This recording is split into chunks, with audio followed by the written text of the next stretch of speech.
তোমরা সবাই কেমন আছো? আশা করি ভালো আছো, আর আমিও ভালো আছি। তো সকালবেলা ঘুম থেকে উঠেই দেখছি প্রচণ্ড বৃষ্টি সকাল থেকে নেমেছে, এখনও পর্যন্ত কমেনি। তো দেখো, তোমরাও দেখো কিরকম বৃষ্টি হচ্ছে। বন্ধুরা, প্রচণ্ড বৃষ্টি হচ্ছে, প্রচণ্ড বৃষ্টি, আর কমার কোনো নামই নিচ্ছে না। বৃষ্টি মানে একটু অন্যরকম মজা, তাই না বন্ধুরা? বৃষ্টি হলেই মনে হয় একটু খিচুড়ি ভাব। বৃষ্টির দিনে খিচুড়ি খেতে খুব আনন্দ লাগে, বলো।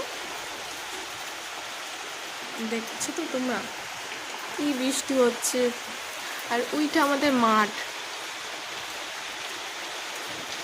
দেখো বন্ধুরা, প্রচণ্ড বৃষ্টি হচ্ছে, কিন্তু এখনো কোনো কাজ করতে পারিনি।